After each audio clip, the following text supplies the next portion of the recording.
naik, terutama beras, cabai. Maunya ibu ya ini mungkin ya bisa diturunin, tapi kalau ibu jualan ya tetap aja harganya segitu. Otomatis kalau bahan naik kan penghasilan makin berkurang. Untuk bahan-bahan pokok emang semua pada naik. Ya kalau untuk keluhan orang pedagang kayak kita ini ya termasuk terigu, termasuk cabai, sayur mayur itu ya yang kita terutama ayam itu memang semua pada naik mas, ini udah mulai pada naik gitu. Kalau untuk jualan kita tetap mas standar, maksudnya nggak ngurangin harga, nggak ngurangin bumbu, nggak ngurangin semua, tetap standar. Namanya kita dagang di kaki lima yang kaki begini itu memang kita nggak boleh naik turun gampangnya ya, kalau kita mau mencari pelanggan. Maksudnya kalau kita ntar naik lagi, turun lagi, pelanggan pada kacau semua mas gitu. Ya benar, naik separuh harga. Pendapatan sih rada berkurang karena naik itu, paling ya itu dinaikin harganya sedikit.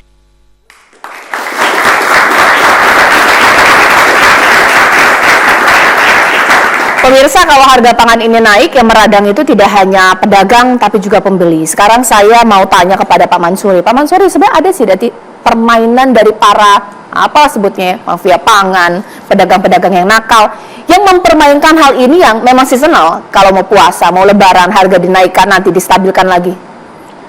Mbak Caca, sebenarnya kalau produksi kita aman, melimpah, saya yakin tidak akan ada itu pemain-pemain yang memanfaatkan kondisi ini untuk mencari keuntungan lebih. Kami sering kok sama Badan Pangan, sama Pak Arief mencoba mendorong untuk beberapa komoditas itu turun di hari-hari tertentu, dan itu memang turun. Tetapi memang ada juga yang kesal dengan pola yang kita lakukan. Tetapi paling penting adalah bagaimana Mbak Caca, kita ini menuntut pemerintah melalui Kementerian Pertanian. Kalau Pak Arief diberi wewenang untuk mengkoordinir seluruh kementerian yang terkait, saya pikir bisa dimintai pertanggungjawaban. Tetapi kan persoalannya ada Kementerian Pertanian yang bertugas dalam produksi, ada Kementerian Perdagangan yang distribusi, termasuk impor dan seterusnya. Saya seperti cabai, bawang putih itu kita 99 bahkan 100% impor, tetapi harganya terus naik. Ini kan pertanggungjawaban dari Kementerian Perdagangan sebenarnya. Nah, ini yang harus, termasuk Bulog. Bagaimana Bulog nanti mendistribusikan beras yang memang diberikan wewenang kepada Bulog ke pasar-pasar. Jangan hanya fokus pada packaging bantuan pangan, tetapi juga harus fokus pada penggelontoran distribusi di pasar. Sehingga apa? Secara psikologi, kalau barang itu banyak, maka akan turun juga harganya. Tetapi kalau terlihat barang itu tidak ada, maka harganya terus akan tinggi. Alhamdulillah beras sudah mulai turun, dan kita akan berusaha, berupaya, walaupun Pak Arief memang agak bosan dengan saya untuk dicerewetin gitu ya, karena bagaimanapun juga yang berhadapan pada konsumen, pada masyarakat itu kami, dan kami sulit menjualnya kalau harganya cukup tinggi. Maka produksi itu menjadi salah satu faktor penentu harga dan pemain yang akan bermain nanti di lapangan. Mas Ari, boleh ditambahkan, problem produktivitas ini akar masalahnya itu kenapa sih? Lagi masalah produktivitas. Ya.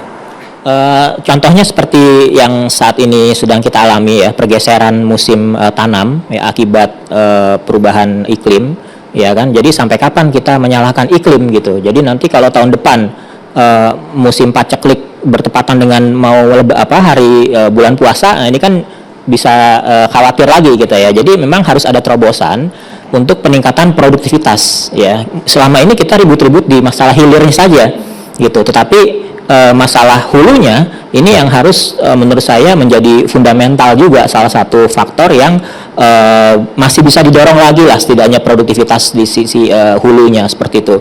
Contohnya apa? Ya mungkin dengan terobosan-terobosan teknologi, inovasi, kemudian penemuan bibit unggul dan seterusnya.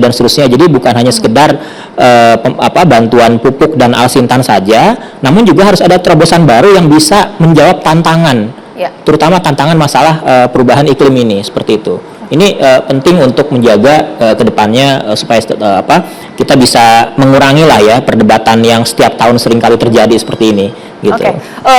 Memang saya tidak mengundang beberapa kementerian yang terkait untuk membahas ini, tapi karena di sini sudah ada Bappenas, ibaratnya gini simpelnya Pak. Bapak punya barang, dengan barang yang Bapak miliki sekarang, bisa tidak mengendalikan harga pangan 5 hari menjelang puasa ini? Kita harapannya di hari pertama puasa, harganya turun lah Pak. Bisa nggak? Bisa. Oke. Ya, jadi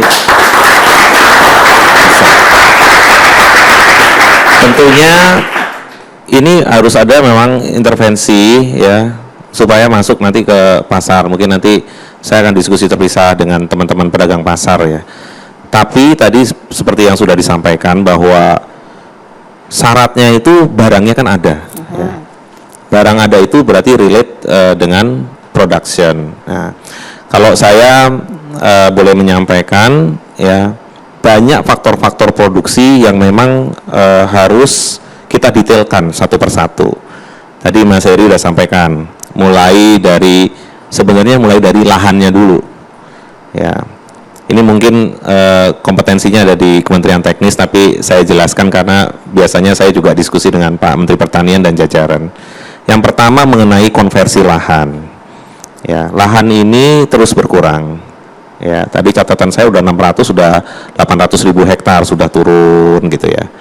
Sudah kebayang kalau lahan itu terkonversi seperti yang sering kita jelaskan, kalau kita dulu jalan dari Jakarta sampai Kerawang gitu kanan kiri sebenarnya dulu sawah gitu ya. Kemudian kalau kemarin naik helikopter dengan Pak Presiden bisa kita lihat gitu, itu sudah perumahan, pabrik, ya lain-lain gitu ya. Itu kan terkonversi, itu kan harus dihitung. Jadi juga harus ada penggantinya. Ya, kemudian berikutnya lagi kita harus misalnya dalam menanam melakukan soil test ya, kita cek ya perlunya ini pupuk ya banyaknya di mana, jadi nggak bisa gebiah-uyah semuanya sama gitu ya. Kemudian benih ya, benih itu misalnya daerah rawa, irigasi, pegunungan atau cuaca ekstrim, kalau panas yang tahan panas, nah itu Kementerian Pertanian punya gitu ya. Kementerian Pertanian punya. Ya. Kemudian setelah itu, setelah nanam harus ada air kan, airnya juga harus ada disiapkan. Kemudian bagaimana pupuknya? Ya, pupuk itu nggak boleh terlambat. Pupuk itu harus ada ya pada saat memang diperlukan. Ya, jangan nggak boleh terlambat sama sekali gitu ya. Nah, kemudian yang terakhir itu salah satunya adalah perlu penyuluh ya.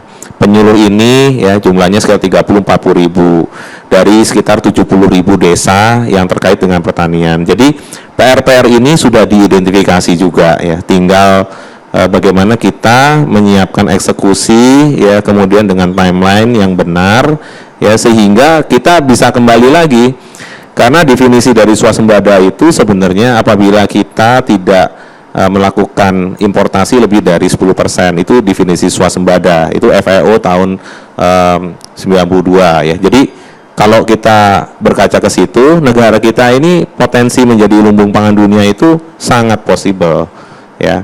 Nyatanya hari ini ya Indonesia itu bisa mengekspor, karena beritanya kan negatif terus ya, tapi ini berita positifnya, Indonesia itu bisa mengekspor ayam ya, ayam ke negara tetangga kita. Ada live bird, ada ayam hidupnya ya.